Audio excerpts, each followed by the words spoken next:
Case 1. The Phantom Killer, the Texarkana Moonlight Murders. February 22, 1946. Friday night approaching midnight. Texarkana sits on the border between Texas and Arkansas, split down the middle by State Line Avenue. On one side, Texas. On the other, Arkansas. One city, two states, two police departments, two sheriffs, two jurisdictions. This would become a nightmare for investigators. Jimmy Hollis was 25 years old, working at the Spring Lake Park Pavilion. His girlfriend Mary Jean Larry was 19. They'd been dating a few months. That night, they drove out to a secluded lover's lane off Richmond Road, about 10 miles from town. It was a popular spot. Quiet, private, far from prying eyes. They parked around 11:30. At 11:45, a figure appeared at the driver's side window. The man wore a white hood made from a flour sack with crude eye holes cut out. He shined a flashlight directly into Jimmy's eyes, blinding him. Before Jimmy could react, the hooded man opened the door and ordered him out of the car. Jimmy stepped out. The man raised a pistol and brought it down hard against Jimmy's skull. The blow fractured Jimmy's head in multiple places. He collapsed. The hooded man turned to Mary Jean. He ordered her out of the car. She obeyed, terrified. He assaulted her. Then she ran. Barefoot. In the darkness, she sprinted toward the nearest farmhouse half a mile away through brush and thorns. Behind her, the hooded man didn't chase. He vanished back into the night. Mary Jean reached the farmhouse and pounded on the door. The residents called police. When officers arrived, they found Jimmy still alive, bleeding heavily from his head wounds. Both victims were rushed to Michael Marr Hospital. They survived, but their descriptions of the attacker conflicted wildly. Jimmy insisted the man was white, about 5 feet 8 inches tall, heavy-set. Mary Jean said she thought he might be a light-skinned African-American man, possibly taller. The white hood had done exactly what it was designed to do. It concealed his identity completely. Texarkana police treated it as an isolated incident. A robbery attempt gone wrong, they figured. The attacker had taken Mary Jean's purse, but left Jimmy's wallet untouched. It didn't make sense as a robbery, but without any leads, the case went cold. Nobody realized this was just the beginning. Exactly 1 month later, Sunday morning, March 24, 1946, a motorist was driving south on U.S. Highway 67, about 6 miles from Texarkana, when he noticed a 1941 Oldsmobile parked on a side road. Something about it looked wrong. He slowed down. Through the windows, he saw what looked like people slumped inside. He stopped and approached. Inside the car were two bodies. 29-year-old Richard Griffin sat behind the wheel. 17-year-old Polly and Moore was in the passenger seat. Both had been shot in the back of the head with a .32 caliber pistol at close range. Their pockets had been turned inside out. Blood soaked the interior. Richard Griffin was a World War II veteran who'd served in the Pacific Theater. He survived the war only to be executed on a dirt road in Texas. He and Polly had been dating for about 6 weeks. They'd gone to a movie the night before, then driven to a nearby lover's lane. Investigators determined they'd been killed outside the vehicle sometime after midnight, then positioned back inside the car. The killer had staged the scene. He wanted them found this way. Ballistic evidence showed both victims were shot with the same weapon, a .32 caliber Colt automatic pistol. The murders sent shockwaves through Texarkana. This wasn't a robbery. Nothing of value was taken. This was execution-style murder. Police had no suspects, no witnesses, no physical evidence beyond the bullets. They had nothing. 3 weeks passed. The community began to breathe again.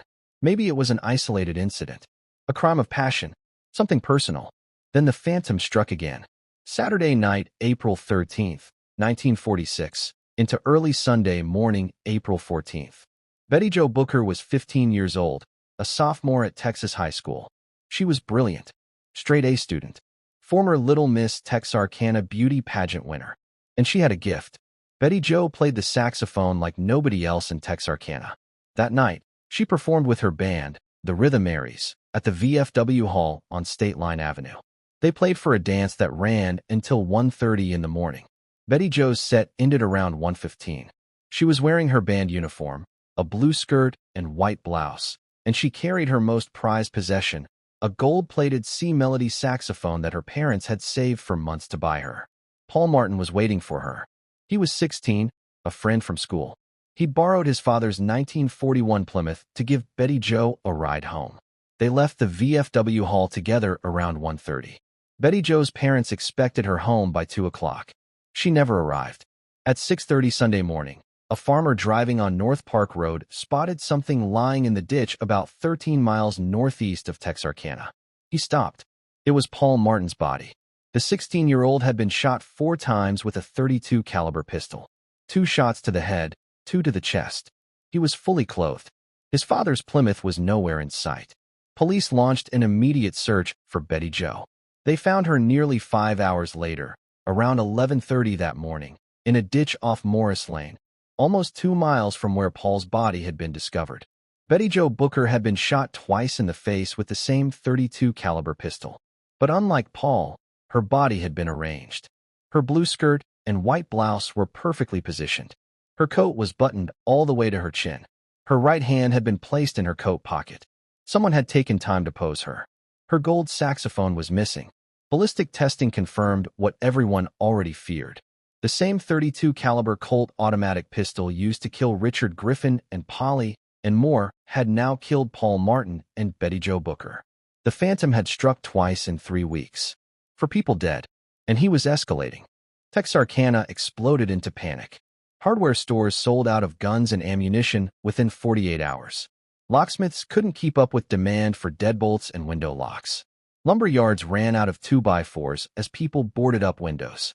Families who could afford it checked into the Hotel Grimm downtown, believing there was safety in numbers. Parents made their children sleep on pallets on the floor next to their beds. Some families slept in shifts, one person always awake and armed. People strung pots and pans on wires around their houses as makeshift alarm systems. Any noise in the night sent people running for their guns. The Texarkana Gazette began running daily updates on the manhunt. Executive editor J.Q. Mahaffey called the killer the Phantom in print. The name stuck. Local radio stations broadcast warnings every hour. Stay off lovers' lanes. Don't go out alone at night. Lock your doors. The terror was so pervasive that armed citizens became the biggest danger. Police had to announce themselves loudly before approaching any house to avoid being shot by panicked homeowners. Several officers were nearly killed by friendly fire. The Texas Rangers sent their most famous investigator, Captain Manuel T. Gonzalez, known throughout the state as Lone Wolf Gonzalez. He was a legend. Former silent film actor, expert marksman, master investigator. He wore custom-tailored suits, hand-tooled boots, and twin pearl-handled pistols. The press loved him. Gonzalez took command of a task force that included Texas Rangers, Texarkana police from both the Texas and Arkansas sides, Bowie County Sheriff's deputies, Miller County Sheriff's deputies, and Arkansas State Police. Coordination was a nightmare. No central database. No unified command structure. Evidence was scattered across multiple jurisdictions. Gonzalez organized decoy operations. He recruited police officers and volunteers to pose as couples in parked cars on every lover's lane within 20 miles of Texarkana. Some accounts claim they even used mannequins dressed in clothing to sit in parked cars alongside armed officers hiding in the back seat. They set up roadblocks on every highway. They interrogated hundreds of suspects. They followed thousands of leads. But the Phantom never took the bait. He'd changed his pattern. 3 weeks passed. Then a month. People began to hope maybe the Phantom had left town. Maybe he'd been scared off by the massive police presence. Or maybe he was dead. Then Friday night, May 3rd, 1946, everything changed again. Virgil Starks was 37 years old, a farmer who lived with his wife Katie, age 36, in a modest farmhouse on Highway 67 about 10 miles northeast of Texarkana. Around 10:30 that night, Virgil was sitting in his favorite armchair in the living room, reading the Texarkana Gazette. Katie was in the bedroom. 2 gunshots shattered the window behind Virgil's chair. Both bullets struck him in the back of the head. He died instantly. Katie heard the shots and came running into the living room. As she bent over her husband's body, 2 more shots came through the window. Both struck her in the face. One shattered her jaw. The other tore through her cheek. But Katie Starks was tougher than the Phantom could have imagined. Despite being blinded by her own blood, despite the excruciating pain, she crawled across the floor to where Virgil kept his pistol. She grabbed it. She tried to get to the front door, but couldn't manage the lock with her shattered jaw and bleeding hands.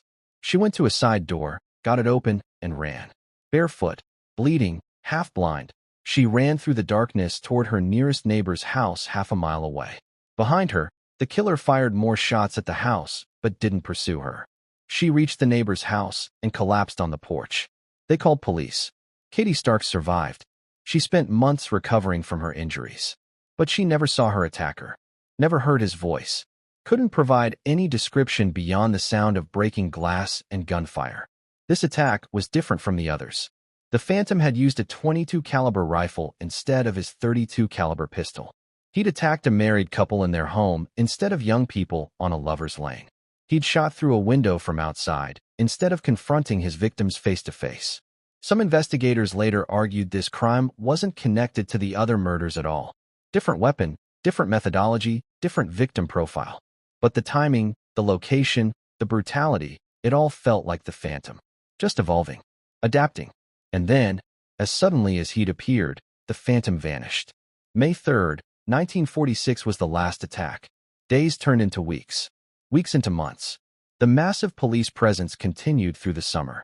Decoy operations ran every night. Roadblocks stayed up. But there were no more attacks. Arkansas State Police Detective Max Tackett was a methodical investigator who didn't believe in coincidences. He started reviewing every piece of evidence, looking for patterns nobody else had noticed. And he found one.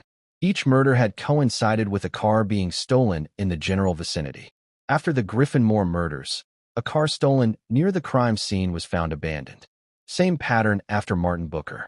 Same after the Starks attack. Tackett believed the Phantom was stealing cars to use as getaway vehicles, then ditching them. He started tracking every car theft in the region, cross-referencing them with known car thieves. One name kept appearing. Yowl Lee Swinney. 29 years old, career criminal with arrests dating back to his teens. Car theft, counterfeiting, burglary, assault with a deadly weapon. He'd been in and out of prison since he was 17. In July 1946, Swinney's wife Peggy was arrested while attempting to retrieve a stolen car from an impound lot. She was 21 years old, and she was terrified. During interrogation, Peggy broke down. She told Detective Tackett that her husband Yowl was the Phantom killer. She said he'd told her about the murders, described them in detail. She led police to locations connected to the crimes, gave them information that had never been released to the press. Investigators were electrified. They'd found him. They executed search warrants on properties connected to Swinney. At a garage where he'd worked, they found a shirt with a laundry mark that read SDRK. It belonged to Virgil Starks. They found welding slag on Swinney's work clothes that matched samples from Virgil Starks's welding equipment. Multiple inmates who'd been in cells near Swinney reported that he'd bragged about the Texarkana murders, providing details that had never been made public.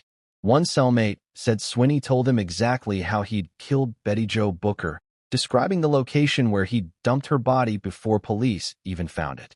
When police arrested Yowl Swinney and brought him in for questioning, he reportedly asked, "Will they give me the chair?" a question that suggested he knew exactly why he was being arrested. But there was a catastrophic problem. Peggy Swinney's story kept changing. In her first interview, she said Yowl told her about the murders. In her second interview, she said he'd shown her bloody clothing. In her third interview, she said she wasn't sure if he was serious or just trying to scare her. By her fourth interview, she recanted everything. Said she made it all up because she was angry at Yowl for cheating on her. And then came the legal nightmare. Yowl had married Peggy specifically to prevent her from testifying against him. Under Texas law at the time, spousal privilege meant a wife could not be compelled to testify against her husband in a criminal trial. Without Peggy's testimony, prosecutors had only circumstantial evidence. The laundry-marked shirt, the welding slag, jailhouse informants whose testimony was notoriously unreliable. It wasn't enough for a murder conviction, especially not for a death penalty case. The district attorney made a decision. They would convict Swinney as a habitual criminal for car theft and give him life in prison. It was an informal plea bargain that was never officially acknowledged. Everyone involved knew the real reason for the sentence. Yowl Lee Swinney was sentenced to life in prison in 1947. He served 26 years. In 1973, his conviction was overturned on a technicality related to his prior convictions. He was released. He never confessed to the phantom murders, never admitted anything. He moved to Dallas and lived quietly until September 15, 1994, when he died in a nursing home at age 77. Peggy Swinney outlived him. She gave occasional interviews over the years, sometimes hinting that Yowl was the phantom, sometimes denying it, never providing a definitive answer. She died in 2001. The case officially remains open. In 2014, James Presley published a book called The Phantom Killer based on extensive research and interviews with surviving investigators. Presley concluded that Yowl Swinney was almost certainly the phantom, but that the evidence was never strong enough to prove it in court. On February 7, 2020, the FBI released 1,117 pages of documents from the Phantom investigation through their online vault. The files include crime scene photographs, autopsy reports, witness statements, maps, ballistic reports, and investigative notes compiled by Captain Gonzalez and other investigators. Researchers and amateur sleuths have pored over every page, looking for missed clues. But the answer remains elusive. In October of 1946, Betty Jo Booker's gold saxophone was discovered in a marshy field near Spring Lake Park, partially submerged in water, rusted, and unplayable. It had been there for months. Nobody knows why the phantom took it or why he discarded it there. The saxophone is now housed at the Texarkana Museum. People still come to see it. In 1976, Texarkana native Charles B. Pierce wrote and directed a low-budget horror film called The Town That Dreaded Sundown, starring Academy Award-winning actor Ben Johnson. The film dramatized the murders and became a cult classic, earning over $5 million and influencing the slasher film genre. The white hood the Phantom wore in real life became the inspiration for various horror movie masks, most notably influencing the design of Jason Voorhees' hockey mask in the Friday the 13th franchise. Since 2003, the city of Texarkana has hosted an annual Halloween screening of The Town That Dreaded Sundown at Spring Lake Park, near where Betty Jo Booker's body was found. Hundreds of people attend every year. What was once the site of unspeakable tragedy has been reclaimed as a place of community gathering and remembrance. The Texas Department of Public Safety officially recognizes the Texarkana Moonlight murders as the #1 unsolved murder case in Texas history. The case file remains active. The FBI maintains it as a cold case. If the Phantom is still alive today, he would be over 100 years old. But most investigators believe Yowl Swinney was the Phantom, and he died in 1994, taking the truth to his grave. 5 victims: Richard Griffin, 29. Polly Ann Moore, 17. Paul Martin, 16. Betty Jo Booker, 15. Virgil Starks, 37. 2 survivors: Jimmy Hollis and Mary Jean Larry, who were assaulted but escaped, and Katie Starks, who ran half a mile bleeding and half blind to save her own life. 78 years later, Texarkana still remembers. If you're still watching, drop a comment below and let me know which case is hitting you hardest so far. And if you haven't already, smash that subscribe button because we're just getting started. Case 2. Rachel Trelica, Renee Wilson, and Julie and Mosley. The Fort Worth Missing Trio. December 23, 1974. Monday morning, 2 days before Christmas. Fort Worth, Texas was bustling with last-minute holiday shoppers. The weather was unseasonably warm, cloudy, temperature in the low 60s. Families were wrapping presents, baking cookies, preparing for Christmas celebrations. At the Trelica household, 17-year-old Mary Rachel Trelica was excited about her shopping trip. Everyone called her Rachel, her middle name. She was a newlywed, married just 6 months earlier to 21-year-old Thomas Tommy Trelica. This was her first Christmas as a married woman, and she wanted everything to be perfect. Rachel was petite, about 5 feet 2 inches tall, 100 pounds, with long brown hair and a bright smile. She'd graduated from high school the previous spring and worked at a department store. She and Tommy lived in a small house in Fort Worth, starting their life together. That morning, Rachel called her close friend Lisa Renee Wilson and asked if she wanted to go Christmas shopping. Renee, everyone used her middle name too, was 14 years old, a freshman at Western Hills High School. She was about 5 feet 5 inches, 115 pounds, with sandy blonde hair. She was dating Terry Mosley, a sophomore, and that very morning Terry had given her a promise ring. She was over the moon about it. They had plans to attend a Christmas party together that night. But first, she needed to pick up some items from layaway at an Army-Navy surplus store. Rachel agreed to drive her. As the two girls were getting ready to leave, 9-year-old Julie and Mosley, Terry's little sister, asked if she could come along. Julie was a fourth grader at Nathaniel Hawthorne Elementary School, about 4 feet tall, 65 pounds, with light brown hair. She was bubbly and outgoing and loved Christmas more than anything. Julie called her mother Rayanne at work and begged to go shopping with the older girls. Rayanne initially said no. Julie didn't have any money to spend. But Julie persisted, promising she'd just look and wouldn't ask to buy anything. Finally, Rayanne gave in with one firm instruction: be home by 6 o'clock. A little before noon, Rachel, Renee, and Julie piled into Rachel's 1972 Oldsmobile 98, a large green sedan with a white vinyl top. License plate number TXBDR713. Their first stop was the Army-Navy surplus store on Camp Bowie Boulevard. Renee picked up 2 pairs of jeans she'd been making payments on. She was excited. They were for the Christmas party that night. From there, they drove to Seminary South Shopping Center, a popular open-air mall on Seminary Drive on the south side of Fort Worth. The mall was packed with Christmas shoppers. Rachel found a parking spot in the upper level of the Sears parking lot, far from the main entrance, but one of the few spaces available. She locked the car, and the 3 girls headed into the mall. That was around 12:30 in the afternoon. Several people later reported seeing the girls inside the mall during the afternoon hours. One witness who knew Rachel claimed he spoke with her briefly in a record department around 2 o'clock and noticed that someone else appeared to be with the 3 girls, though he couldn't describe this person clearly. Another witness reported seeing 3 girls matching their descriptions near the Sears store around 3 o'clock. By 4 o'clock, the girls were expected to start heading home. Renee needed to get ready for her Christmas party with Terry. Julie's 6 o'clock curfew was approaching, but they didn't show up. When 4:30 passed with no sign of Rachel, Tommy Chlyka started to worry. When 5 o'clock came and went, he called Rachel's mother Frances. She hadn't heard from her. At 5:30, Terry Mosley called the Wilson house looking for Renee. Nobody had heard from her either. By 6 o'clock, when Julie missed her curfew, Rayanne Mosley was frantic. Julie had never missed a curfew in her life. Something was wrong. Richard Wilson, Renee's father, immediately drove to Seminary South Shopping Center with a neighbor. They arrived around 6:15, just as the sun was setting. The mall was still crowded with late shoppers. They walked through the parking lots, searching. Around 6:30, in the Sears upper lot, they found Rachel's green Oldsmobile 98 exactly where she'd parked it that morning. The car was locked. Richard looked through the windows. On the front seat were the 2 pairs of jeans Renee had picked up from layaway. On the back seat was a wrapped Christmas present, a toy for Rachel's 2-year-old stepson that Renee had brought from her grandmother's house to give to Rachel. But there were no shopping bags, no new purchases, no purses, no sign of where the girls had gone. And most disturbing, no sign of any struggle.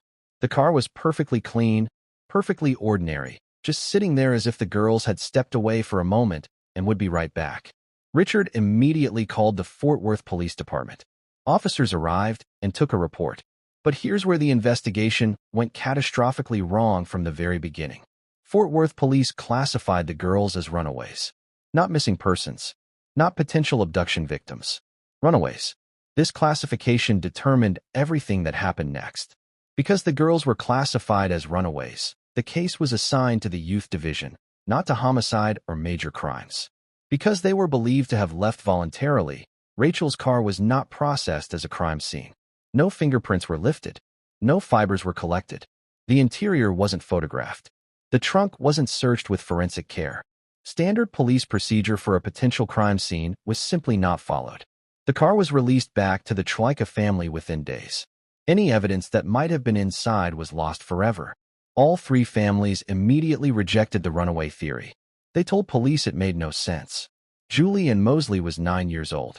What 9-year-old runs away 2 days before Christmas, leaving wrapped presents behind? Renee Wilson had just received a promise ring from her boyfriend that very morning. She was excited about their Christmas party that night. She'd picked up new jeans specifically to wear to the party. Why would she run away? Rachel Chlyka was a newlywed celebrating her first Christmas as a married woman. She'd been happy that morning, excited about shopping, planning for the holidays. There was no indication she wanted to leave her life. But Fort Worth police stuck with the runaway classification for months, and precious investigative time evaporated. The following morning, December 24th, Christmas Eve, a letter arrived at the Chalika house. It was addressed to Thomas A. Chalika, Tommy's formal name. Rachel always called him Tommy. She would never have addressed a letter to him as Thomas A. Chalika. The envelope had been written in pencil. The address was shaky, uncertain. The postmark was blurred but appeared to show a Fort Worth zip code, either 76,083 or possibly 76,038. The date stamp was smudged. Inside, written in ink on a piece of paper torn from a spiral notebook, was a short message. I know I'm going to catch it, but we had to get away. We're going to Houston. See you in about a week. The car is in Sears Upper Lot. Love, Rachel. The return address on the envelope simply said Rachel, though it appeared someone had started to write Raki before correcting it to Rachel. Tommy Chalika opened the letter and read it. His blood ran cold. This wasn't Rachel's handwriting. He immediately called Rachel's mother Frances and the Wilsons and the Mosleys.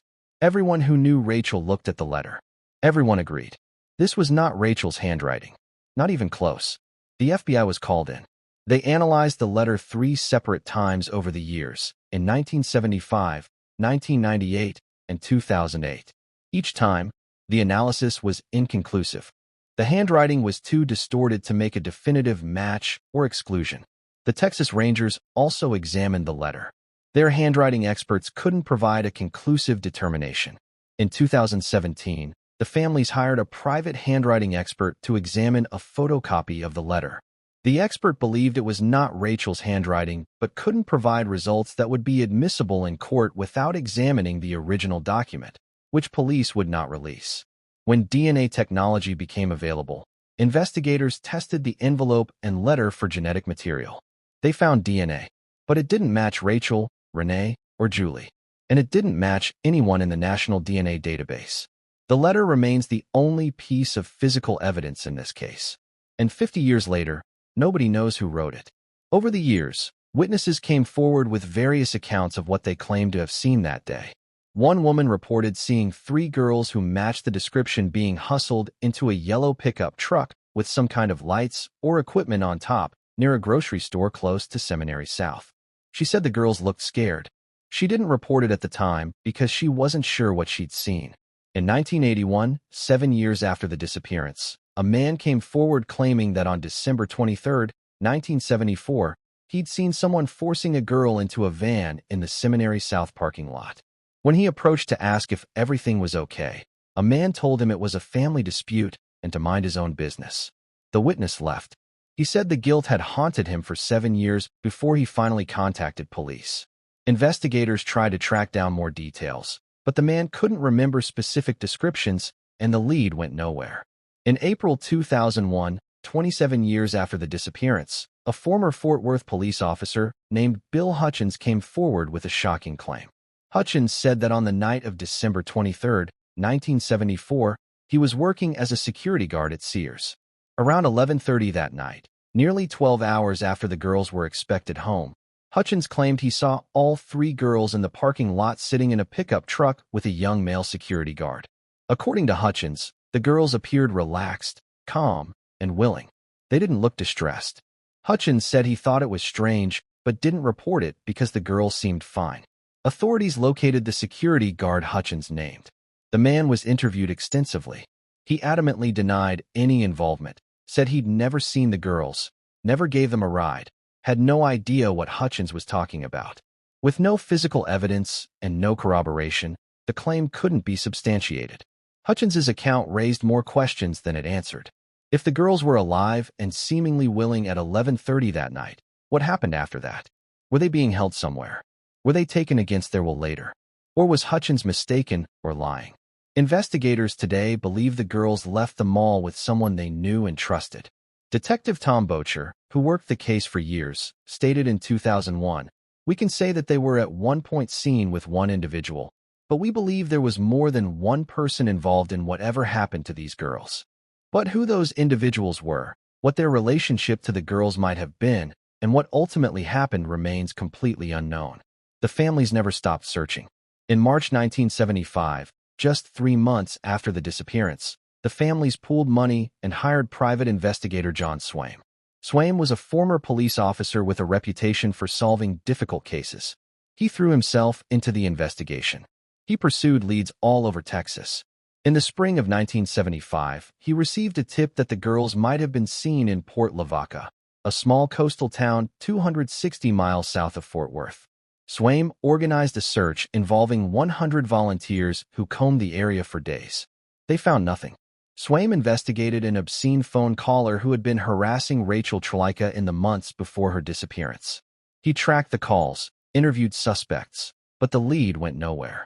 He followed up on reports of girls matching their descriptions seen in Houston, Dallas, Oklahoma, Arkansas.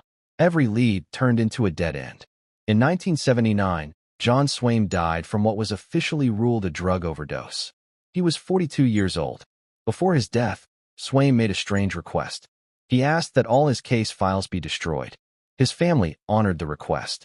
Every piece of information Swaim had gathered about the missing trio was burned. To this day, nobody knows why he wanted those files destroyed or what information they might have contained. Rusty Arnold was Rachel's younger brother. He was 11 years old when Rachel disappeared. He spent nearly his entire adult life searching for her. Rusty learned to play guitar and became an accomplished musician. He named his prized Gibson guitar Rachel and had her actual signature from a high school yearbook laser-etched onto the instrument. He performs regularly in the Fort Worth area, and every show is dedicated to his missing sister. In 2006, Rusty started a Facebook group called Missing Fort Worth Trio. Today, it has over 13,600 members from around the world. The group shares information, discusses theories, and keeps the case in the public eye. Rusty has organized multiple searches of Benbrook Lake, a reservoir about 8 miles from Seminary South Shopping Center. In 2018, he worked with Texas Search to bring in sonar equipment and dive teams. Volunteers raised 2 vehicles from the lake bottom. Neither had any connection to the case. Rusty has spent tens of thousands of dollars of his own money pursuing leads, hiring investigators, and keeping the search active. But the toll has been devastating. "I've exhausted every avenue I know how to exhaust," he told the Fort Worth Star-Telegram in 2023. "I'm tired. I'm old. I don't know what else to do." Frances Friend Langston, Rachel's mother, is 86 years old. She's the only surviving parent from all 3 families. Every Christmas, she places 3 angels in her front yard, 1 for each missing girl. She decorated Rachel's old bedroom and has kept it exactly as it was in 1974. "You just wake up some mornings," she told reporters, "and you can't bear it. The not knowing is worse than anything." Judy Wilson, Renee's mother, passed away on March 17, 2015, from pulmonary hypertension. She was 75 years old. She never learned what happened to her daughter. Until the day she died, she believed Renee was still alive somewhere. Richard Wilson, Renee's father, died on January 26, 2022, at age 88. He'd spent 47 years searching for Renee. He attended every vigil, participated in every search, pursued every lead. He died without answers. Rayanne Mosley, Julie's mother, suffered severe psychological trauma from the disappearance. She was in and out of psychiatric hospitals for nearly 20 years. The loss of her 9-year-old daughter destroyed her mental health. She passed away without ever knowing what happened to Julie. Tommy Trelika, Rachel's husband, remarried years later. He rarely speaks publicly about the case. Cotton Trelika, Rachel's father, died of melanoma just 6 months after Rachel disappeared. The stress and grief are believed to have accelerated his illness. Terry Mosley, who was 15 when his girlfriend Renee and his little sister Julie vanished, has struggled with the holidays ever since. "I just don't enjoy the holidays," he told the Star-Telegram. "It's been that way for 50 years now. How do you celebrate Christmas when the worst thing that ever happened to you happened 2 days before Christmas?" In 2022, an anonymous donor offered a $50,000 reward for information leading to an arrest and conviction in the case. The reward remains unclaimed. In 2023, Clear Channel Outdoor partnered with the Texas Center for Missing Persons to display age-progressed images of Rachel, Renee, and Julie on digital billboards across North Texas. The images show what the girls might look like today. Rachel would be 67. Renee would be 64. Julie would be 59. The billboards generated thousands of tips. Every single one led nowhere. The families have repeatedly requested that the mysterious letter be sent to Othram Incorporated, a private forensic DNA laboratory in the Woodlands, Texas, that specializes in genetic genealogy. Othram made headlines in 2021 when they used genetic genealogy to identify the killer of Carla Walker, a 17-year-old Fort Worth girl who was murdered in 1974, the same year the trio disappeared. Using DNA from the crime scene and genetic genealogy databases, Othram identified Glenn Samuel McCurley as the killer. He was arrested, confessed, and was sentenced to life in prison. The families believe the same technology could be applied to the DNA found on the mysterious letter. In 2022, multiple family members signed a letter formally requesting that the envelope and stamp be sent to Othram for advanced DNA testing and genetic genealogy analysis. According to the families, that testing has never been done. They don't know why. The Fort Worth Police Department maintains that the case is open and active, assigned to their cold case unit. Resources are limited. Attention is divided. Even if you're the one responsible for whatever happened to these girls, police spokesman Buddy Calzada said in a 2024 interview, just come forward. Get it off your chest. Let these families have some peace. 50 years later, Rachel would be 67 years old. Renee would be 64. Julie would be 59. Their families still don't know if they're alive or dead. The green Oldsmobile 98 was never processed for evidence and was returned to the family within days. Whatever forensic evidence it might have contained is lost forever. The mysterious letter remains locked in police evidence, its secrets still hidden. And 3 families continue to wait for answers that may never come. Seminary South Shopping Center, where the girls were last seen, was demolished in 2002. A Walmart now sits on part of the land. But people in Fort Worth still remember, still wonder, still hope that someday someone will come forward with the truth. Case 3. Candy Montgomery, the Wylie axe murder. Friday, June 13, 1980. Friday the 13th. Wylie, Texas. A small farming community 30 miles northeast of Dallas. Population around 1,500. The kind of place where everybody knows everybody. Where families go to church on Sunday. Where doors stay unlocked. Where violence is something that happens somewhere else. Until it doesn't. That morning, a 30-year-old suburban housewife named Candace Lynn Montgomery walked into her friend's house to pick up a swimsuit. 45 minutes later, she walked out covered in blood after striking that friend 41 times with a 3-foot wood-splitting axe. The victim's face was so destroyed that identification by sight was impossible. For months later, a Texas jury deliberated for just over 3 hours and returned a verdict of not guilty. Self-defense. Candy Montgomery walked free. Today, she's a therapist who counsels people dealing with trauma, anxiety, and grief. The Candy Montgomery case didn't shock Texas because of the violence itself. Texas has seen plenty of violence. It shocked Texas because of what it revealed about the darkness lurking beneath the surface of ordinary suburban life. 2 church-going families. Close friends. Active in the Methodist congregation. Kids who played together. And a secret affair that ended in carnage so extreme it seemed impossible to comprehend. Let's start at the beginning. Lucas, Texas was an unincorporated farming community in Collin County, about 5 miles south of McKinney. In the late 1970s, it was a place where urban professionals fleeing the Dallas sprawl could build large houses on multi-acre lots and create an idealized version of rural life. Big yards, good schools, low crime, and the First United Methodist Church of Lucas, the social center of the community. Candace Lynn Wheeler was born on November 13, 1949, in Lucas. She grew up in the area, graduated from Lucas High School, and married Patrick Pat Montgomery in 1970s when she was 20. Pat was an electrical engineer at Texas Instruments, one of the area's largest employers. They built a house in Lucas, had 2 children, 7-year-old Jenny and 5-year-old Ian, and seemed to embody the American dream. Candy was 5 feet 4 inches tall, about 120 pounds, with curly blonde hair and an outgoing personality. She taught Sunday school at the Methodist Church, sang in the choir, served on multiple committees. She was involved in everything: school activities, church events, neighborhood gatherings. Everyone who knew her described her as vivacious, energetic, fun to be around. A normal suburban mom. Betty Gore was born Eileen Pomeroy on October 16, 1949 in the tiny town of Norwich, Kansas, population less than 500. She was quiet, studious, deeply religious. She earned a degree in education and met Alan Gore at Southwestern College in Winfield, Kansas, where Alan taught mathematics. They married and moved to Texas when Alan took a position at Rockwell International.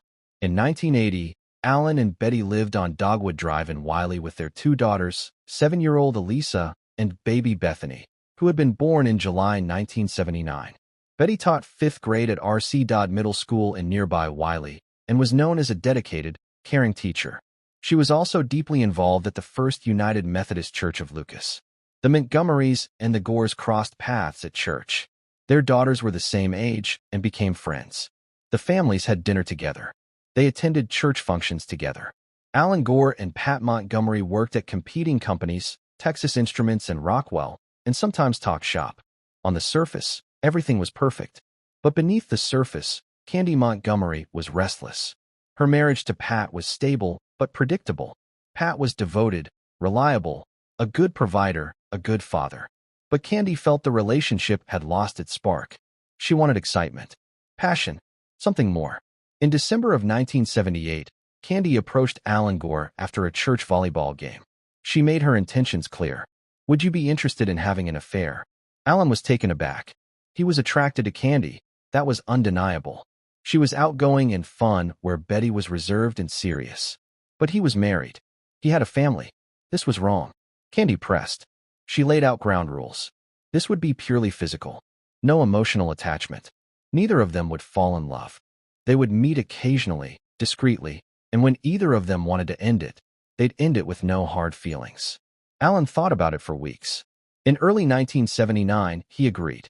For the next 10 months, Candy Montgomery and Alan Gore met every other week at the Como Motel in Plano, a cheap roadside motel near the Texas Instruments entrance on Central Expressway. They would meet during the day while their children were at school. The affair was methodical, scheduled, organized.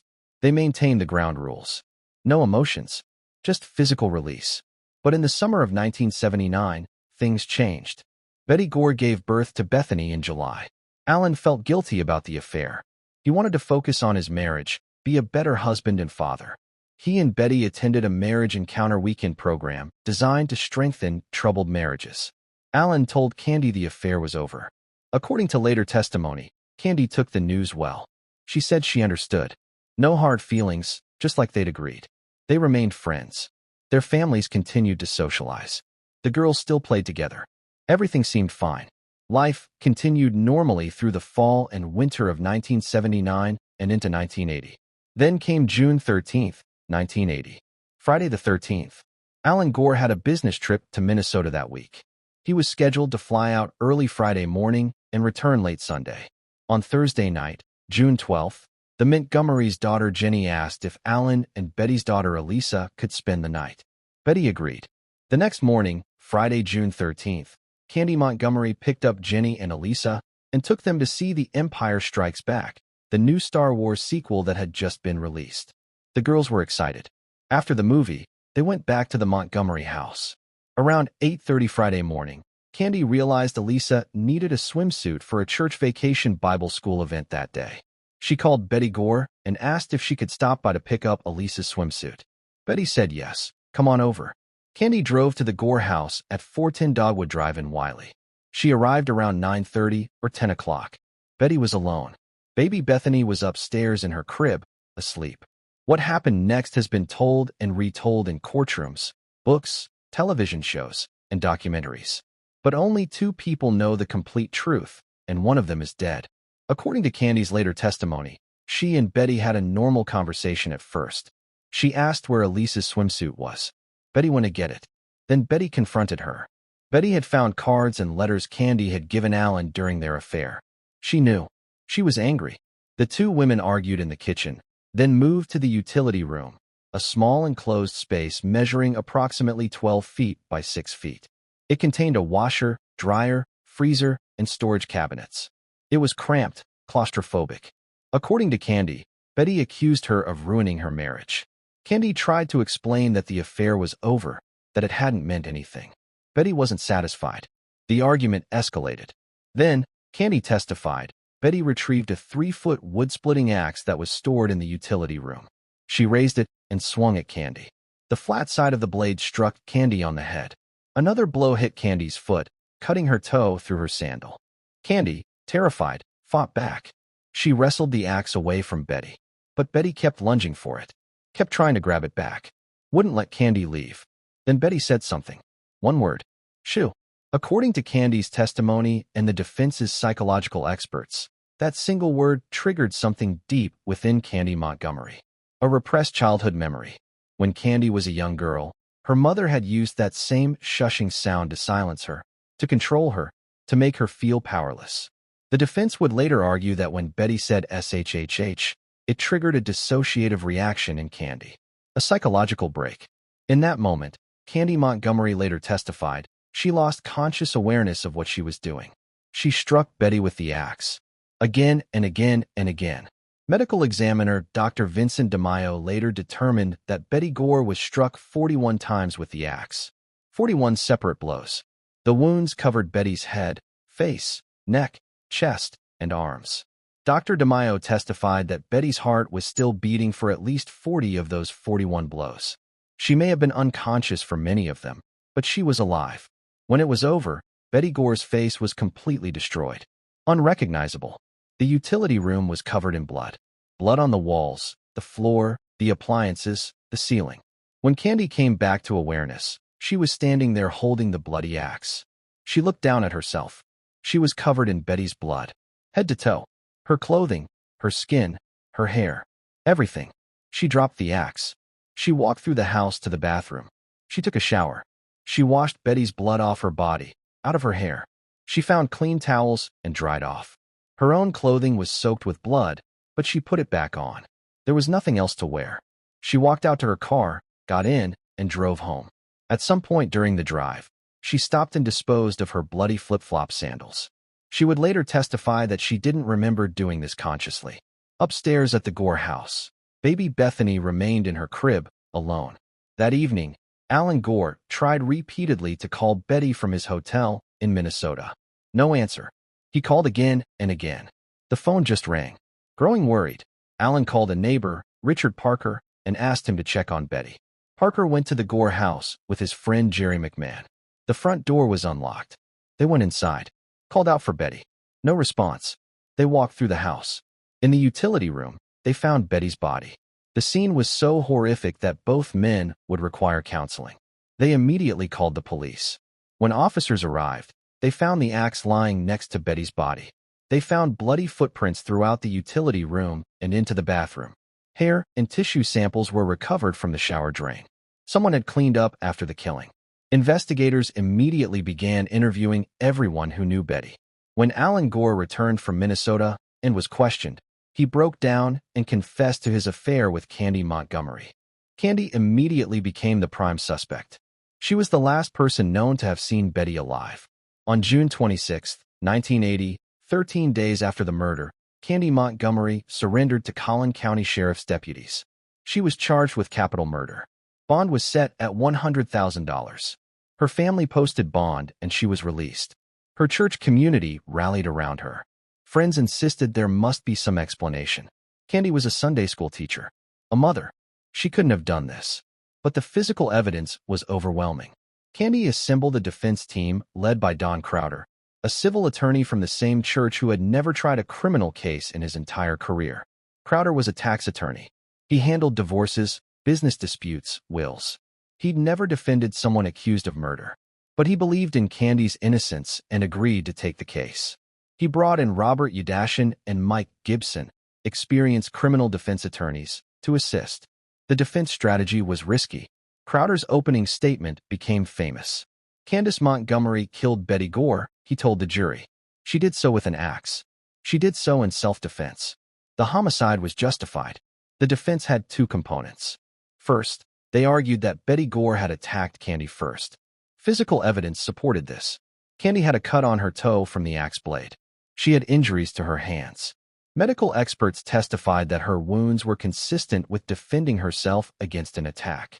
Second, The defense introduced a controversial psychological explanation for why Candy had struck Betty 41 times if it was truly self-defense. Dr. Fred Faison, a Houston psychiatrist, testified that he had hypnotized Candy Montgomery to recover repressed memories. Under hypnosis, Candy recalled childhood trauma involving her mother using a shushing sound to silence her and make her feel powerless and controlled. Dr. Faison testified that when Betty Gore said SHHH during the struggle, it triggered a dissociative reaction in Candy. She entered an altered psychological state in which she was not consciously aware of her actions. The repeated blows were not intentional overkill, but rather the result of a trauma-induced psychological break. The prosecution, led by Tom O'Connell, argued that this was absurd. If Candy was acting in self-defense, she could have stopped after disarming Betty. She could have fled the house. Instead, she struck Betty 41 times with enough force to nearly decapitate her. This wasn't self-defense. This was rage. This was murder. The trial began in McKinney, Texas, the Collin County seat, in October 1980. It lasted 8 days. The courtroom was packed every day. Media coverage was intense. Candy testified for 3 full days. She was calm, composed, articulate. She described the affair with Alan in detail. She explained how it started, how it ended, how she and Alan remained friends afterward. She described the argument with Betty. She demonstrated the axe blows for the jury, showing how Betty had swung first. She described the moment Betty said SHHH and how something inside her snapped. I didn't think, Candy testified. I raised it and I hit her. And I hit her, and I hit her, and I hit her. I didn't know how many times. I wasn't counting. I wasn't aware. When she described seeing herself afterward, covered in blood, her voice broke. I stood back and looked at myself, and I was covered in blood. I felt so guilty, so dirty. I felt so ashamed. She admitted to taking a shower at Betty's house, admitted to destroying her bloody flip-flops, admitted to leaving baby Bethany alone upstairs in her crib. She said she had forgotten the baby was even there. On cross-examination, prosecutor Tom O'Connell hammered her. Why didn't you stop after the first blow? Why didn't you run? Why didn't you call for help? Why did you take a shower? Why did you go home and say nothing? Candy's answers were consistent. She wasn't aware of what she was doing. She was in a dissociative state. When she came back to awareness and realized what had happened, she panicked. She just wanted to get away. O'Connell argued that Candy's behavior after the killing showed consciousness of guilt. If she truly believed she'd acted in self-defense, why didn't she immediately call the police? Why did she clean up? Why did she hide what had happened? The defense countered that Candy was in shock, traumatized by what had happened. Her actions weren't rational because she wasn't thinking rationally. On October 30th, 1980, after 8 days of testimony, the case went to the jury. The jury consisted of 9 women and 3 men. They deliberated for 3 hours and 16 minutes. When they returned, the courtroom was silent. The jury foreman read the verdict. Not guilty. Candy Montgomery collapsed in tears. Her family rushed to embrace her. Outside the courthouse, a crowd had gathered. When Candy emerged with her attorneys, people screamed at her. Murderer! Murderer! How do you sleep at night? Betty Gore's father, Bob Pomeroy, told reporters, as far as I'm concerned, justice will be served. She has to live with it. I believe in God's justice. She'll face judgment one day. Betty's brother Richard Pomeroy was more direct. I don't think justice was served in the least bit, he said. I think it was a murder, and I think she got away with it. Within 3 months of the acquittal, the Montgomery family moved to Georgia. Pat Montgomery's employer, Texas Instruments, had a facility in Atlanta and arranged a transfer. The family left Texas behind. Candy and Pat Montgomery divorced in 1986. The case had put enormous strain on their marriage. After the divorce, Candy legally changed her name back to her maiden name, Candace Wheeler. She went back to school and earned a master's degree in counseling. She became a licensed professional counselor. Today, Candace Wheeler is 76 years old. She works as a mental health therapist in Dawsonville, Georgia, a small town about 60 miles north of Atlanta. Her practice specializes in treating anxiety, depression, grief, and stress. She has consistently refused all media interviews. In 2000, when a reporter from the Dallas Morning News tracked her down and asked for an interview, she responded, "I'm telling you in big bold letters, I'm not interested." In 2022, When Hulu was preparing to release a dramatized limited series about the case starring Jessica Biel, reporters again attempted to contact Candy for comment. She did not respond. Alan Gore remarried quickly after Betty's death. In December 1980, just 6 months after Betty was killed, Alan married Elaine Clift, a member of the same church. The speed of the remarriage shocked many in the community. Alan and Elaine later divorced. Alan Gore lost custody of his daughters, Elisa and Bethany. Betty's parents, Bob and Bertha Pomeroy, were granted custody and raised the girls in Kansas. Elisa and Bethany have never spoken publicly about the case. Don Crowder, the civil attorney who had never tried a criminal case before and managed to win an acquittal in one of the most controversial murder trials in Texas history, struggled in the years that followed his unlikely victory. In 1986, he ran for governor of Texas. He lost in the primary. He battled depression and substance abuse. He told a reporter in the 1990s that the Gore family's faces still haunted him, that he saw Betty's daughters in his dreams. On November 10, 1998, 18 years after the trial, Don Crowder died by suicide. He was 56 years old. His family said he had struggled with demons for years. The Candy Montgomery case has been adapted for television multiple times. In 1984, Texas monthly journalists John Bloom and Jim Atkinson published Evidence of Love, a true story of passion and death in the suburbs. The book became a true crime classic, praised for its detailed reporting and psychological insight. In 1990, CBS adapted the book into a television movie called A Killing in a Small Town, starring Barbara Hershey as Candy Montgomery. Hershey's performance earned her both an Emmy Award and a Golden Globe. The film was watched by over 30 million viewers. In 2022, Hulu released Candy, a 5-night limited series starring Jessica Biel as Candy Montgomery and Melanie Lynskey as Betty Gore. The series was produced by Nick Antosca and Alex Hedlund. In 2023, HBO Max premiered Love and Death, a 7-episode limited series created by David E. Kelly and starring Elizabeth Olsen as Candy Montgomery and Lily Rabe as Betty Gore. The case continues to fascinate people nearly 45 years later because it asks uncomfortable questions that don't have easy answers. What happens when ordinary people commit extraordinary acts of violence? Can 41 blows with an axe ever truly be self-defense? If someone genuinely experiences a dissociative psychological break, are they responsible for their actions? What does it say about the justice system that Candy Montgomery walked free while Betty Gore's daughters grew up without a mother? The house at 410 Dogwood Drive in Wylie still stands. It's a private residence. People still drive by slowly to see the axe murder house. The current owners have no connection to the case. The First United Methodist Church of Lucas, where both families worshipped, still exists. Many members of the congregation from 1980 have passed away or moved on. The church doesn't discuss the case. Betty Gore is buried in Kansas, near her parents' home. Her headstone is simple: Eileen Elizabeth Pomeroy Gore. October 16, 1949 to June 13, 1980. Beloved daughter, wife, and mother. Candy Montgomery walks free. She's built a new life in Georgia, far from Texas, under her maiden name. She treats people dealing with trauma, anxiety, and grief, the very emotions she must have experienced herself on June 13, 1980. Whether that's redemption, irony, or something else entirely depends on your perspective. Texas is still haunted by what happened in that utility room. Still divided over whether justice was served or subverted. Still asking whether Candy Montgomery was a victim who defended herself or a killer who got away with murder. Case 4. The Texas Killing Fields. Multiple predators. Decades of victims. Drive south from Houston on Interstate 45 toward Galveston, and you'll pass through a landscape that looks like the end of the world. Flat coastal plains. Endless marshland.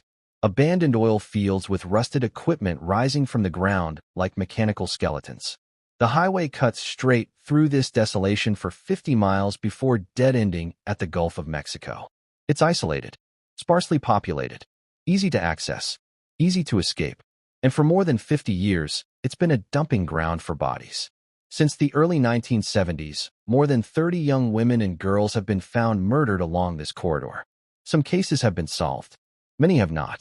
The most concentrated killing zone is a 25-acre patch of abandoned oil field land near Calder Road in League City, Texas. Between 1983 and 1991, 4 women were found murdered there, their bodies dumped in tall grass and mesquite scrub just far enough from the road to remain hidden until they decomposed. Investigators call this place the Texas Killing Fields. And what makes this case uniquely horrifying is that there was almost certainly not one killer operating here. There were multiple predators, working independently, using the same isolated stretch of highway as their hunting ground. The first victim found in what would become known as the Killing Fields was Heidi Marie Wylie. She was 25 years old in 1983, working as a cocktail waitress at a bar called the Uptown in League City. She lived in a small apartment in the area. On the evening of October 10, 1983, Heidi left her apartment to walk to a payphone at a convenience store on West Main Street. She needed to make a call. Her phone at home wasn't working. She was seen using the payphone around 7 o'clock that evening. After that, she vanished. Her family reported her missing immediately. Police searched the area but found nothing. 6 months later, on April 4, 1984, a family dog brought a human skull back to a house near Calder Road. The homeowner called police. Officers followed the trail back to Calder Field and found skeletal remains scattered in the brush. Dental records confirmed the identity. Heidi Marie Wylie. Forensic examination revealed she had been beaten to death with a club or blunt object. Her skull showed multiple fractures. Several ribs were broken. She had been killed elsewhere and her body dumped in the field. The second victim found in the Calder Field area was 16-year-old Laura Lynn Miller. Laura was a sophomore at Clear Creek High School in 1984. She suffered from severe epilepsy that caused frequent seizures, sometimes multiple times a day. The condition affected her schoolwork and her social life. She took medication daily to control the seizures, but the medication made her drowsy and affected her memory. On September 10, 1984, Laura left her house to walk to the exact same convenience store on West Main Street, where Heidi Wylie had last been seen. She was going to use the payphone to call a friend. Witnesses saw her at the payphone around 4 o'clock that afternoon. After that, she disappeared. Her parents, Tim and Kathy Miller, immediately reported her missing. But local police dismissed the case as a runaway. Despite the fact that Laura's epilepsy medication was still at home, despite the fact that she would die without her medication, police insisted she'd probably just run off with friends. Tim Miller was furious. He knew his daughter hadn't run away. She couldn't survive without her medication. He organized his own search parties. Volunteers combed the area for weeks. They found nothing. 17 months passed. On February 2, 1986, 2 boys riding dirt bikes through Calder Field discovered human remains. They called police. When investigators arrived, they found skeletal remains partially buried in the earth. The victim had been shot. Near this first set of remains, just a few feet away, the boys had also discovered a second body. 2 victims, buried side by side. One was quickly identified through dental records as Laura Miller. She'd been 16 when she disappeared. Her remains had been in the field for 17 months. The other victim had no identification. No missing person report matched her description. For 33 years, she would be known only as Jane Doe. In April 2019, genetic genealogy testing finally gave her back her name. Audrey Lee Cook. She was approximately 30 years old when she was killed, a mechanic who had moved to Texas from California in the 1970s. She'd last been heard from in late December 1985. She'd been shot in the back with a small caliber weapon. The bullet severed her spine. She would have been paralyzed instantly, then left to die.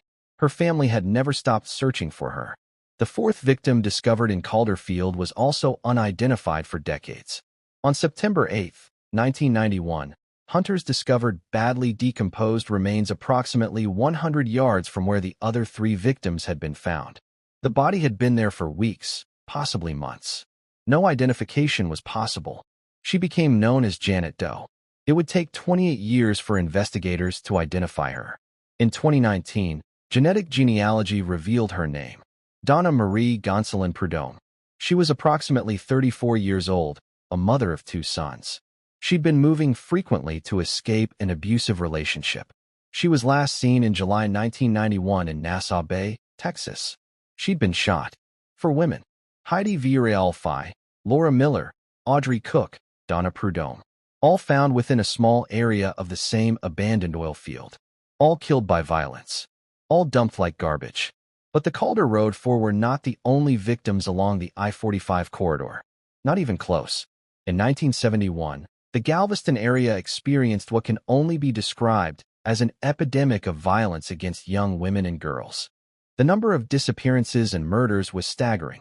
13-year-old Colette Anise Wilson disappeared from a bus stop in Alvin, Texas on June 17, 1971.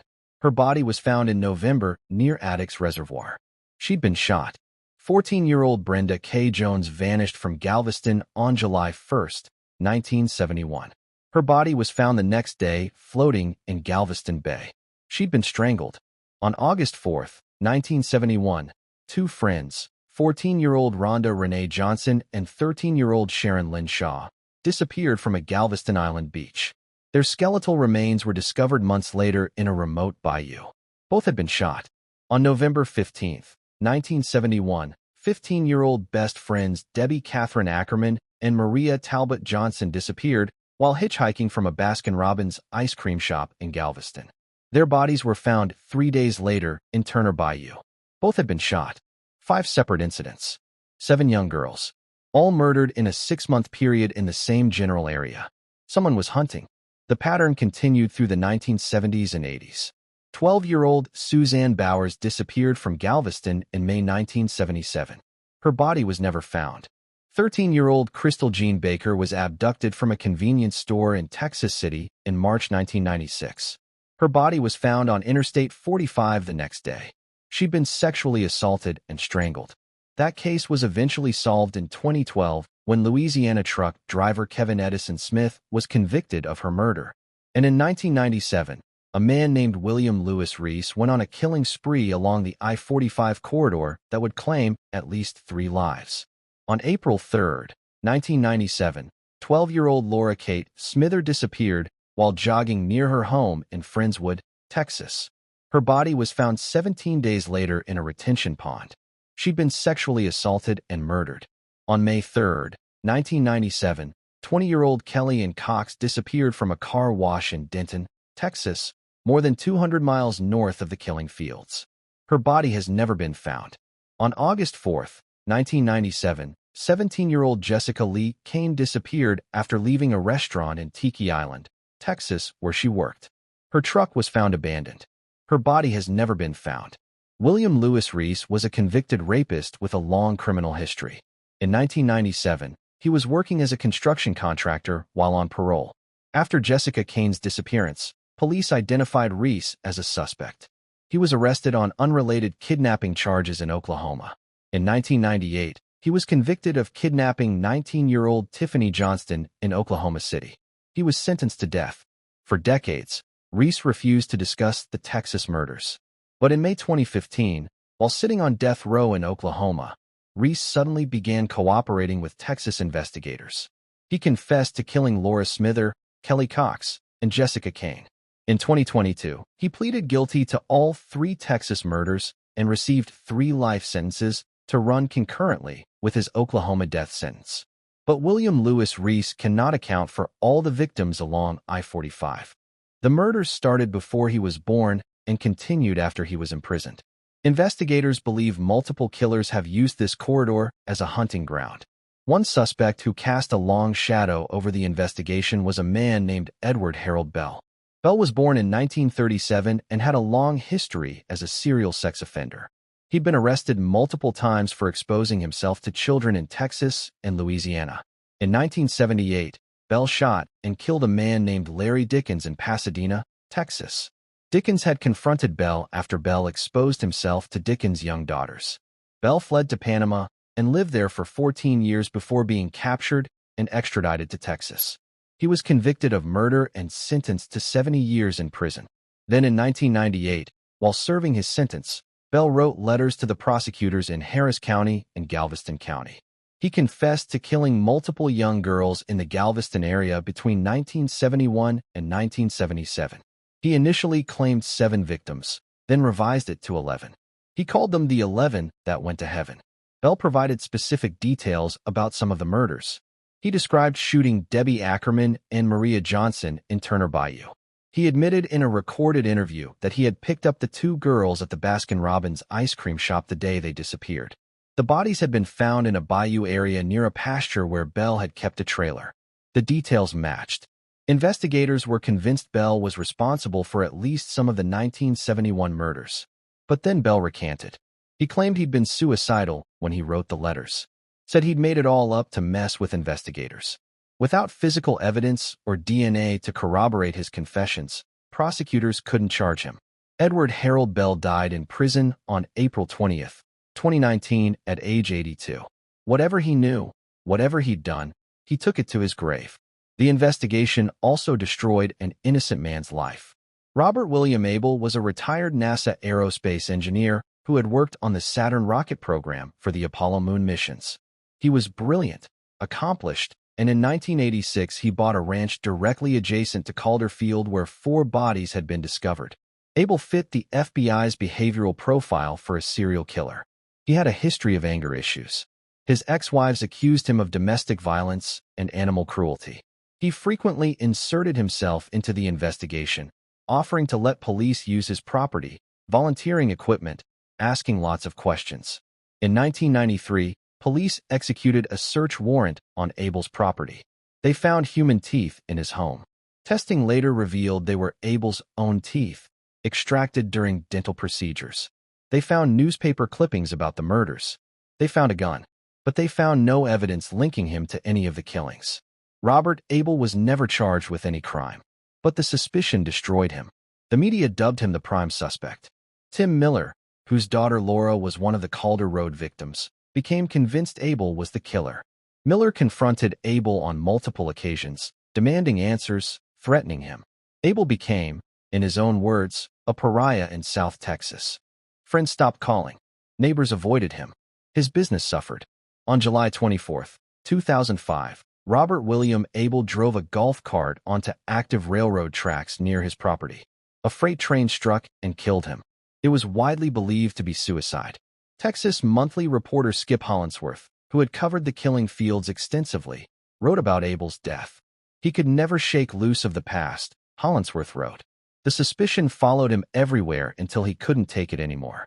Years later, Tim Miller visited Abel's former property to ask for forgiveness from a man who couldn't hear him. Miller had come to believe Abel was innocent. The guilt of his accusations haunted him. Out of the tragedy of his daughter's murder, Tim Miller built something remarkable. In August 2000, Miller founded Texas Search, an all-volunteer search and rescue organization dedicated to finding missing persons. The organization has since assisted in more than 2,000 cases across 42 U.S. states, Mexico, and several other countries. Texas Search has recovered more than 428 missing persons alive. They've found the remains of more than 326 deceased victims, bringing closure to families who'd been waiting years or decades for answers. The organization has assisted in high-profile cases including the search for Natalie Holloway in Aruba, Kaylee Anthony in Florida, and hundreds of lesser-known cases that never made headlines. In 2019, FBI Director Christopher Wray presented Tim Miller with the FBI Director's Community Leadership Award for his work. Miller has also pursued justice for his daughter through the civil courts. In July 2022, a Galveston County jury awarded Miller a $24 million wrongful death judgment against a man named Clyde Edwin Hedrick. Hedrick was a roofer who lived on the same street as Laura Miller when she disappeared. He was also a regular patron of the bar where Heidi Viralfi worked. In 2014, Hedrick was convicted of involuntary manslaughter in the death of Ellen Beeson, a 29-year-old woman whose body was found near the killing fields in 1984. He served 8 years and was paroled in October 2021. According to jailhouse informants, Hedrick confessed to raping and murdering both Laura Miller and Heidi Viralfi.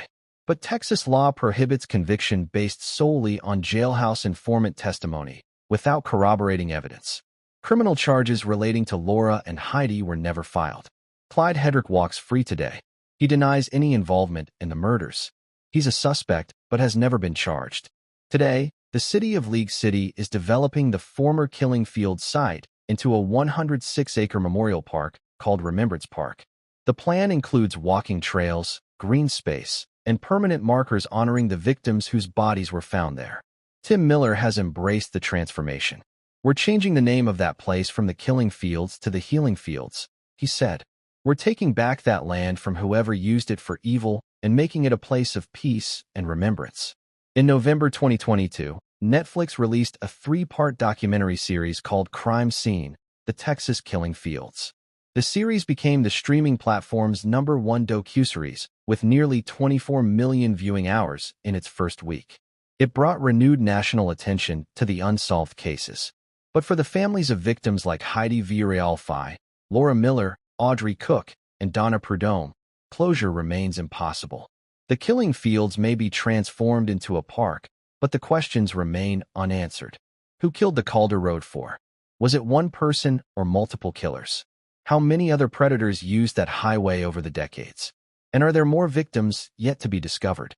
The Texas Killing Fields case remains open. Case 5. Robert Eugene Brashers, the Austin Yogurt Shop Murders.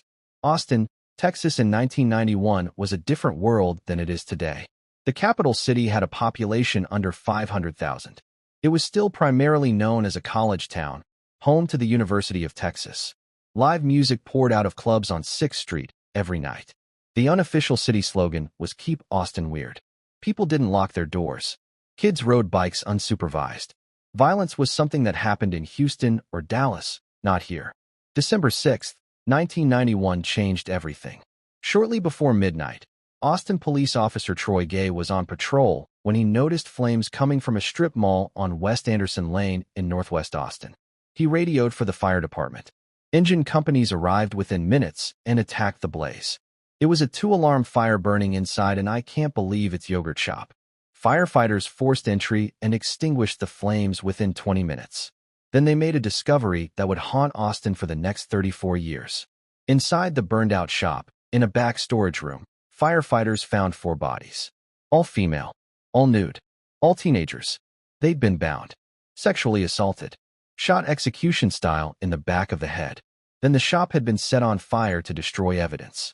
The victims were Amy Ayers, 13 years old, Eliza Thomas, 17, Jennifer Harbison, 17, Sarah Harbison, 15. Jennifer and Eliza worked at the yogurt shop and had been closing up that night. Sarah was Jennifer's younger sister.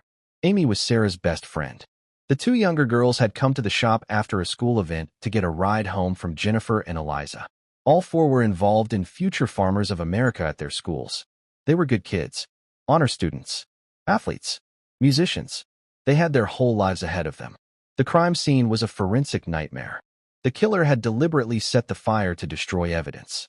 When the automatic fire suppression system activated, approximately 500 gallons of water flooded the scene, washing away blood evidence, diluting DNA, destroying potential fingerprints. The bodies were burned. The room was charred. Everything was contaminated by water, smoke, and firefighting foam. But despite the destruction, investigators found critical pieces of evidence. A .38 caliber shell casing was discovered in a floor drain. It had been protected from the fire and water. DNA from an unknown male was recovered from one of the victims despite the fire damage. A .22 caliber bullet was also recovered. 2 different guns had been used. Within a week of the murders, police arrested their first suspect. 16-year-old Maurice Pierce brought a .22 caliber handgun to North Cross Mall, about 2 miles from the yogurt shop. Security guards detained him and called police. The gun was the same make and model as one of the murder weapons. Austin Police Detective Hector Polanco interrogated Maurice Pierce for hours. Pierce was a teenager, scared, confused. After extensive questioning, he confessed to participating in the murders. He implicated others, but his confession didn't match the crime scene. He got details wrong. The timeline didn't work. Ballistics testing on his gun was inconclusive.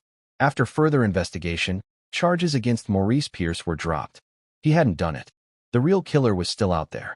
The investigation consumed Austin Police Department resources for years. Thousands of tips poured in. More than 50 people confessed to the murders over the next several years. Every single confession was false. People confessed for attention, for fame, because they were mentally ill, because they wanted to be notorious.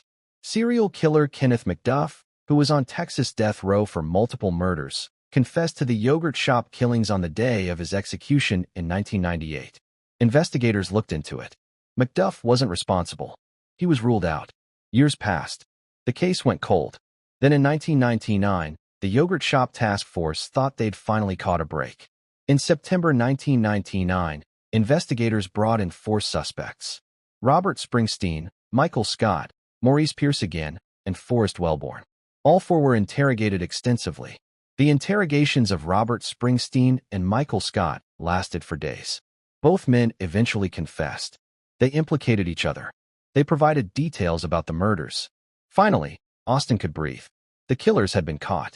In 2001, Robert Springsteen was convicted of capital murder and sentenced to death. In 2002, Michael Scott was convicted of capital murder and sentenced to life in prison. Maurice Pierce and Forrest Wellborn were not prosecuted. The evidence against them was deemed insufficient. Austin began to heal. The case that had terrorized the city for a decade was finally solved. Parents could let their kids work evening shifts again. The nightmares could stop. But something was very, very wrong. No physical evidence had ever linked Robert Springsteen or Michael Scott to the crime scene. The convictions rested entirely on their confessions. And those confessions had been obtained after extensive interrogations by Detective Hector Polanco, the same detective who'd extracted a false confession from Maurice Pierce years earlier. Defense attorneys argued the confessions had been coerced. Springsteen and Scott had been interrogated for hours, denied sleep, denied food, subjected to psychological pressure. Part of Michael Scott's interrogation was videotaped. The footage reportedly shows Detective Polanco holding a loaded gun to Scott's head during questioning. This was the same Detective Hector Polanco who had previously been involved in another wrongful conviction case. In 1988, Polanco had helped secure confessions from Christopher Ochoa and Richard Danziger for the rape and murder of a woman at a Pizza Hut. Ochoa and Danziger were convicted and sent to prison. 12 years later, DNA evidence proved they were innocent. The real killer, a man who was already in prison for other crimes, confessed. Ochoa and Danziger were exonerated in 2000. By that time, Danziger had suffered permanent brain damage from a brutal assault in prison. He would never fully recover. When the yogurt shop case went to appeal, defense attorneys raised serious questions about the reliability of the confessions. And then came the DNA bombshell. In 2008, advanced YSDR DNA testing was conducted on evidence recovered from the victims. YSDR testing is a technique that can isolate and extract male DNA specifically, even from degraded or contaminated samples. The results revealed a complete DNA profile from an unknown male. This male's DNA was present on the victims. He had been at the crime scene. He had been involved in the murders. The DNA profile did not match Robert Springsteen. It did not match Michael Scott. It did not match Maurice Pierce. It did not match Forrest Wellborn. An unknown man had committed these murders, and the 4 men who'd been accused had nothing to do with it. In 2006, the Texas Court of Criminal Appeals overturned Robert Springsteen's conviction, ruling that his Sixth Amendment right to confront witnesses had been violated because Michael Scott's confession had been used against him, but Scott had not testified. In 2007, Michael Scott's conviction was also overturned on the same grounds. On June 24, 2009, both Robert Springsteen and Michael Scott were released from prison on bond. On October 28, 2009, all charges against both men were dismissed. They walked out of the Travis County Courthouse free men, but they were not officially exonerated. The unknown male's DNA profile remained a mystery. For the families of Amy Ayers, Eliza Thomas, Jennifer Harbison, and Sarah Harbison, the nightmare continued. They'd waited 8 years for justice. They'd endured 2 trials. They'd watched 2 men get convicted. And now those men were free and the real killer was still unknown. Barbara Ayers Wilson and Robert Ayers had lost both of their daughters, Jennifer and Sarah, that night. Pam Ayers had lost her daughter Amy. Maria Thomas had lost her daughter Eliza. These families had been through hell, and they were right back where they started. The case went cold again. The unknown male DNA profile was run through every database. No matches. Investigators pursued thousands of leads. Nothing panned out. Years turned into decades. In 2012, Detective Derek Israel was assigned to the cold case. He worked it obsessively but couldn't find the break he needed. In 2022, Detective Daniel Jackson took over. Jackson was a newer detective, but he had something his predecessors didn't have: advanced technology, genetic genealogy, and an unshakable determination to solve this case. Jackson started by going back to the physical evidence. That .38 caliber shell casing found in the drain.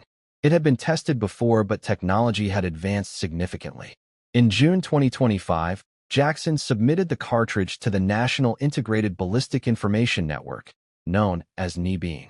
NIBIN is a national database that uses advanced imaging technology to compare ballistic evidence from crime scenes across the country. The system can identify when the same gun has been used in multiple crimes, even decades apart. Within days, NIBIN returned a hit. The cartridge from the yogurt shop matched a gun used in an unsolved murder in Kentucky in 1998. That gun had been registered to a man named Robert Eugene Brashers. Detective Jackson immediately began investigating Brashers. Who was he? Where was he? Was he still alive? The answers were chilling. Robert Eugene Brashers was a serial rapist and murderer who had terrorized multiple states throughout the 1980s and 1990s. And he'd been dead since 1999. Jackson then requested YSDR DNA keyboard searches from forensic laboratories across the country. He wanted to see if the unknown male DNA profile from the yogurt shop matched any other unsolved cases. The South Carolina State Law Enforcement Division Crime Lab responded with a complete match. The unknown male DNA from the Austin yogurt shop murders was a 27 allele match to DNA recovered from a murder in Greenville, South Carolina, in April 1990. The victim in that case was 28-year-old Genevieve Zatricki. She'd been bludgeoned, raped, and strangled in her apartment. The perpetrator in that case had also been Robert Eugene Brashers. On September 26, 2025, the Austin Police Department held a press conference. After 34 years, they announced the killer had been identified: Robert Eugene Brashers. But there was a catch. Brashers had died by suicide on January 19, 1999, more than 26 years earlier. He would never face trial. He would never be held accountable. But at least the families finally had a name. Robert Eugene Brashers was born on March 13, 1958 in Newport News, Virginia. He was intelligent, mechanically skilled, and utterly devoid of empathy. He married and had 3 children, but he lived a double life. He would disappear for weeks at a time, traveling across the country, telling his family to call him by different names. He even published a fake obituary in a newspaper to make people believe he was dead, so he could evade creditors and law enforcement. His criminal history was extensive and horrifying. In November 1985, Brashers shot a 24-year-old woman in Port St. Lucie, Florida, during an attempted robbery. She survived. In December 1985, he pleaded guilty to second-degree homicide and was sentenced to 12 years in prison. He was paroled after serving only 3 years. Less than a year after his release, he killed again. In April 1990, Brashers bludgeoned, raped, and strangled 28-year-old Genevieve Zatricki in Greenville, South Carolina. He left his DNA at the scene. On December 6, 1991, Robert Eugene Brashers walked into the "I can't believe it's yogurt" shop in Austin, Texas. It was a Friday night. The shop was supposed to close at 11 o'clock. Jennifer Harbison and Eliza Thomas were working the closing shift. Around 10:30, the last customers left. Jennifer and Eliza began the closing procedures: cleaning the machines, counting the register, taking out the trash. At some point, Sarah Harbison and Amy Ayers arrived. The girls were coming from a school event. Jennifer was supposed to give them a ride home. That's when Brashers entered. He may have posed as a customer. He may have waited outside until the shop was empty. However it happened, he got inside. He forced the 4 girls into the back storage room. He bound them. He sexually assaulted them. He shot each girl in the back of the head with a .38 caliber pistol and a .22 caliber handgun. Then he set the shop on fire and walked out into the night. Less than 48 hours later, on December 8, 1991, Brashers was stopped by U.S. Border Patrol agents near El Paso, Texas, close to the New Mexico border. He was driving a stolen vehicle. In the car, agents found a .38 caliber pistol, the same gun that would later be matched to the yogurt shop murders. But the agents had no reason to connect Brashers to the Austin murders. The yogurt shop investigation was just beginning. The bodies had barely been identified. Brashers was processed for the stolen vehicle and weapon possession then released. He vanished again. In March 1997, Brashers sexually assaulted a 14-year-old girl in Memphis, Tennessee. She survived. In March 1998, Brashers committed what would be his final murders. On March 16, 1998, in Portageville, Missouri, Brashers broke into the home of 38-year-old Sherry Scherer. Sherry was a single mother. Her 12-year-old daughter Megan was home with her. Brashers shot and killed both Sherry and Megan. 2 hours later, approximately 50 miles away in Dyersburg, Tennessee, Brashers attempted to abduct and assault another woman. She fought back and escaped. She provided a description and a license plate number. Police tracked the vehicle. On January 13, 1999, police located Brashers at a Super 8 motel in Kennett, Missouri. He was in a room with his wife and children. When police surrounded the building and ordered him to surrender, Brashers took his own family hostage. A standoff ensued that lasted approximately 4 hours. Negotiators worked to get the family out safely. Finally, Brashers released his wife and children. Moments later, a gunshot was heard inside the room. When SWAT teams entered, they found Brashers on the floor. He'd shot himself in the head with a handgun. He was transported to a hospital in critical condition. He died 6 days later on January 19, 1999, without ever regaining consciousness. Robert Eugene Brashers was 40 years old. At the time of his death, he was connected to multiple crimes: murder in Missouri, assault in Tennessee, weapons charges, kidnapping. But he was never connected to the Greenville, South Carolina murder, never connected to the Austin yogurt shop murders, never connected to the Kentucky murder. For 26 years, he remained just another dead criminal.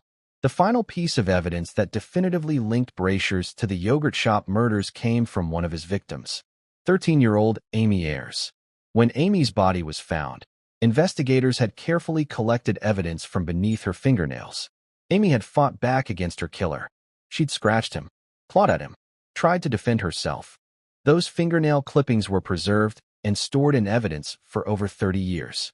In 2025, when Detective Jackson began re-examining all the physical evidence with new technology, those fingernail clippings were tested using advanced DNA analysis. The results came back with a complete genetic profile. Robert Eugene Brashers. The probability of a random match was calculated at 2.5 million to 1.